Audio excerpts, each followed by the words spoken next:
नमस्ते। चलिए सीधे आज के इस दिलचस्प सफर पर निकलते हैं।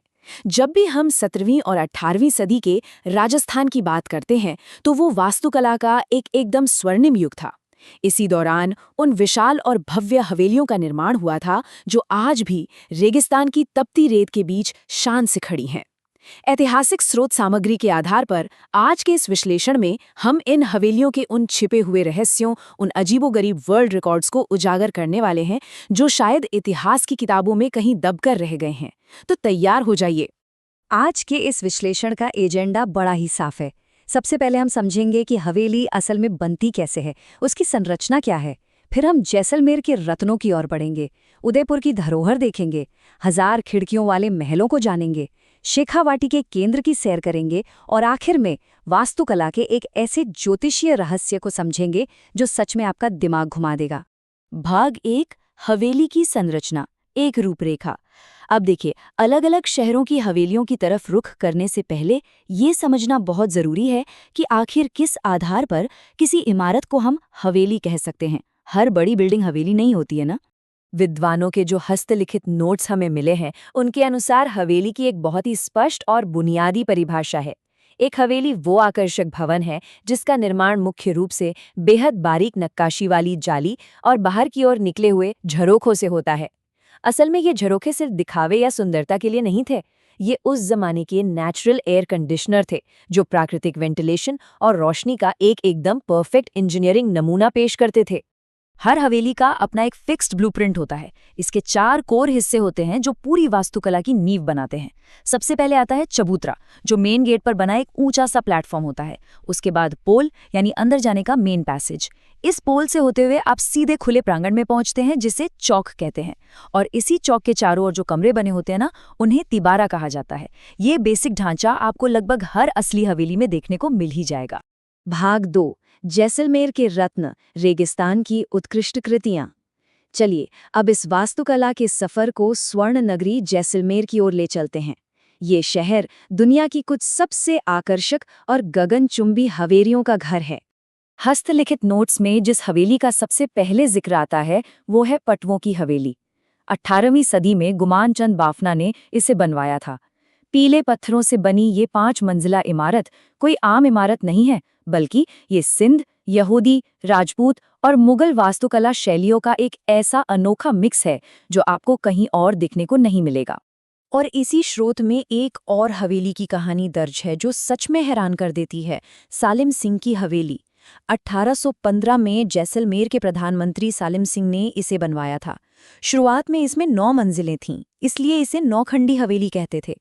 लेकिन कहानी में ट्विस्ट ये है कि इसकी सबसे ऊपर की 2 मंजिलें, जिन्हें रंग महल और शीश महल कहा जाता था, वो पूरी तरह से लकड़ी की बनी थीं। बाद में सुरक्षा के चलते उन्हें हटाना पड़ा। पर मज़ेदार बात यह है कि 2 मंजिलें कम होने के बाद भी ये 7 मंजिला हवेली आज भी जैसलमेर की सबसे ऊंची इमारत है।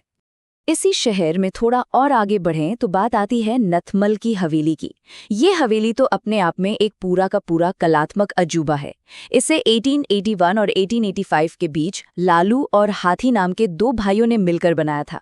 और अगर आप इसके शानदार मेन गेट पर जाएंगे तो आपको बाहर लव और कुश नाम के 2 विशाल पत्थर के हाथी स्वागत करते हुए दिखेंगे।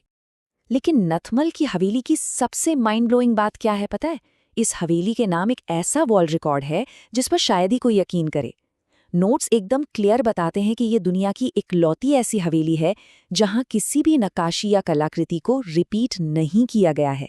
जी हाँ, बिल्कुल शून्य दोहराव। पूरी इमारत में कोई भी 2 डिज़ाइन एक जैसे नहीं हैं। बस सोच कर देखिए कि उस समय के कारीगरों का दिमाग और उनकी क्रिएटिविटी किस लेवल की रही होगी। भाग 3, उदयपुर की धरोहर। अब रेगिस्तान की उस चिलचिलाती धूप से निकलकर थोड़ा झीलों के शहर उदयपुर का रुख करते हैं। यहाँ वास्तुकला और संस्कृति का एक बहुत ही खूबसूरत संगम हमें बागोर हवेली में देखने को मिलता है।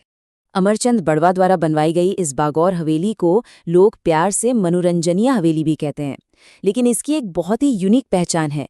क्या आप अंदाजा लगा सकते हैं? ये हवेली विश्व की सबसे बड़ी पगड़ी का घर है। बिल्कुल सही सुना आपने।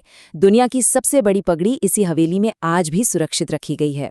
और इस ऐतिहासिक धरोहर की इसी इंपॉर्टेंस को देखते हुए 1986 में यहाँ पश्चिमी सांस्कृतिक केंद्र की स्थापना कर दी गई थी। भाग 4 1000 खिड़कियों वाले महल, चूरू के आश्चर्य। वास्तुकला की इस खोज में अब हम चूरू की तरफ बढ़ते हैं। यहाँ की हवेलियाँ एक बहुत ही खास चीज के लिए जानी जाती हैं, और वो है वेंटिलेशन, यानी हवा के फ्लो पर उनका जबरदस्त फोकस। स्क्रीन पर दिख रहा ये नंबर 1000 अपने आप में एक पूरी कहानी बयां करता है। स्रोत सामग्री में साफ साफ दर्ज है कि चूरू में 2 इमारतें हैं, एक मालजी का कमरा जो अब एक होटल बन चुका है, और दूसरी सुराणों की हवेली।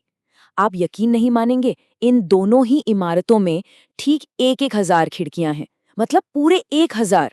बिना बिजली और बिना किसी मॉडर्न टेक्नोलॉजी के उस दौर में किसी भी इमारत को एकदम ठंडा और हवादार रखने का ये कितना शानदार और विशाल विजन था। भाग 5 शेखावाटी का केंद्र। अब हम आ गए हैं उस इलाके में जो ऐतिहासिक तौर पर पूरे राजस्थान में हवेलियों के निर्माण का सबसे बड़ा हब माना जाता है। अब नोट्स में जो हवेलियों की लिस्ट है ना, वो सिर्फ पन्नों पर लिखी कुछ लाइनें नहीं हैं। वो उस समय की बेशुमार दौलत और कला के प्रति जुनून का जीता जागता सबूत है। झुंझुनू, बिसाऊ और सीकर में आपको हवेलियों की इतनी सघन और घनी बसावट मिलेगी जो शायद ही दुनिया में कहीं और हो। और यही वजह है कि इस पूरे इलाके को अक्सर दुनिया की सबसे बड़ी ओपन एयर आर्ट गैलरी कहा जाता है। इस कैटलॉग को देखकर इस वास्तुकला की विशालता का सही अंदाजा लग जाता है। झुंझुनू में मंडावा और रामनाथ गोयनका हवेली हैं, बिसाऊ चले जाइए तो वहाँ पोदार और जयदयाल केडिया की हवेली है, और सीकर में पंसारी तथा खेमका हवेली जैसी शानदार इमारतें खड़ी हैं। इन संरचनाओं की इतनी बड़ी तादाद शेखावाटी को सच में इतिहास की एक सोने की खदान बना देती है। भाग 6 ज्योतिषीय वास्तुकला, तारों के साथ अलाइनमेंट। अब अपने सफर के आखिरी और सबसे रहस्यमयी पड़ाव के लिए हम जोधपुर चलते हैं, जहां वास्तुकला और ज्योतिष का एक ऐसा मेल है जो आपको सोचने पर मजबूर कर देगा। रघुनाथ मल और भूरजी जोशी द्वारा बनवाई गई जोधपुर की पुष्य हवेली। पहली नज़र में शायद ये आपको एक आम विशाल इमारत लगे, लेकिन इसके बनने की शर्तें इतनी अनोखी हैं कि विज्ञान भी चकरा जाए। इस मास्टरपीस के नाम एक ऐसा रिकॉर्ड है जो वास्तुकला के इतिहास में पूरी तरह से अभूतपूर्व है। नोट्स बहुत ही स्पष्ट रूप से बताते हैं कि ये दुनिया की इकलौती ऐसी हवेली है जिसका पूरा का पूरा निर्माण सिर्फ और सिर्फ पुष्य नक्षत्र के दौरान ही किया गया था। इसका मतलब समझ रहे हैं आप?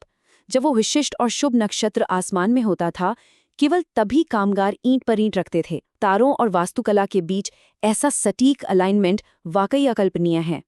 तो देखा आपने, 1000 खिड़कियों वाले महल से लेकर बिना रिपीट हुए डिजाइन्स और फिर सीधे नक्षत्रों से तय होता निर्माण। ये सब देखकर आखिर में बस एक ही सवाल मन में आता है, इन प्राचीन रेगिस्तानी महलों की ढहती दीवारों के पीछे अभी और कितने ऐसे वर्ल्ड रिकॉर्ड्स और रहस्य छिपे हैं जो खोड़े जाने का इंतजार कर रहे हैं। ये वाकई सोचने वाली बात है। आज के इस विश्लेषण में हमारे साथ जुड़ने के लिए शुक्रिया। बस इतना ही।